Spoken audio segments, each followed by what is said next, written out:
Pierre de Villeneuve. Et sur le sujet qu'on vient de terminer, je constate ce tweet de notre ami, le docteur Gérald Kierzek, qui nous dit « Les Américains disent « Happy doctors, happy patients ».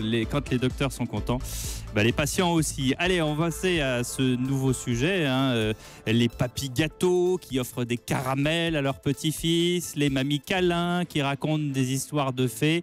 Pas du tout, selon une étude mondiale qui vient de publier la banque HSBC, un quart des 55-64 ans entendent bien profiter de leur richesse plutôt que de transmettre aux enfants et aux petits-enfants. Moins d'un dixième d'entre eux, et c'est vrai en France, estiment préférable d'épargner pour transmettre. Jean-Jacques Herry a enquêté pour Europe 1, a rencontré Philippe, il est enseignant, il s'arrêtera de travailler dans 4 ans. Lui et sa femme ont décidé de léguer leur maison aux enfants, mais pour le reste, c'est banco. Mon dernier enfant a 23-24 ans, j'estime qu'il est déjà rentré dans une vie active qui lui permet à peu près de s'assumer. Donc je suis là en secours, mais je ne vais pas continuer à vivre pour mes enfants. Ce qu'on a gagné va effectivement nous servir pour notre retraite. Alors on ne va pas faire des folies, mais voyager, enfin faire des choses qu'on n'a pas eu le temps de faire avant.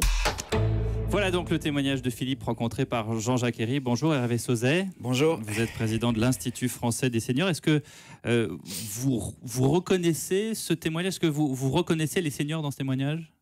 Je pense que les seniors ont une attitude équilibrée. Cette étude le dit aussi. Les 2/3 des Français interrogés par HSBC disent que à la fois, ils consacreraient de l'argent à ceux dont ils ont besoin pour eux, et en même temps, ils transmettraient de l'argent à d'autres.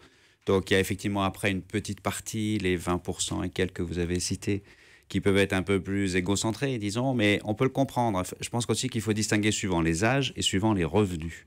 Suivant les âges, quand vous êtes retraité, les chiffres sont là, les chiffres du Conseil d'analyse économique auprès de Matignon le disent, c'est 30 milliards de transferts d'argent entre les grands-parents vers les petits-enfants. Chaque année? Chaque année. Vers 30 les milliards par an. 30 milliards, c'est beaucoup.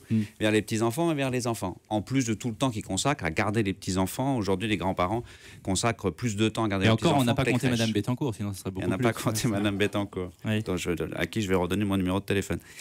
Donc, effectivement, les retraités donnent de l'argent à leurs enfants, à leurs petits-enfants, sans conteste aucun. Là, l'objet de l'étude, c'est plutôt les futurs retraités, les 55-64 ans. Quand on regarde leur vie, on peut comprendre, il est normal qu'ils aient envie de garder de l'argent pour eux pour au moins 3 raisons. La première, c'est qu'à cet âge-là, il y a un sujet de couple qui se pose. Il faut repasser du temps en couple. On va dépenser un peu d'argent pour les loisirs. On va peut-être aménager la maison différemment après le départ des enfants. Il y a une explosion des divorces tardifs, à peu près 20% à cet âge-là, qu'on essaye tous. 20%. Qu'on essaye d'éviter. Une fois que les enfants partent, on quitte sa femme ou on quitte son mari. C'est pas systématique parce que c'est 20%. Mais on regarde. Sur 5 quand même. C'est un moment de la vie où il y a des questions qui se posent. Est-ce que j'ai fait les bons choix? Si on répond non, on divorce. Bon. Et le couple, de toute façon, a besoin de se recomposer différemment. Donc, on va dépenser de l'argent pour ça. La deuxième raison, c'est le chômage. Il y a plus de 6 Français sur 10 dans cette tranche d'âge-là, 55-65 ans, qui est sans emploi. Quand on est sans emploi, on a évidemment des comportements de précaution. Avant de donner l'argent aux autres, on va s'assurer, on va mettre de côté ce qui va peut-être être nécessaire si on vous licencie, surtout que dans votre entreprise, on commence à vous dire vers 45-50 ans que la fête est bientôt finie, que la porte de la sortie est par là.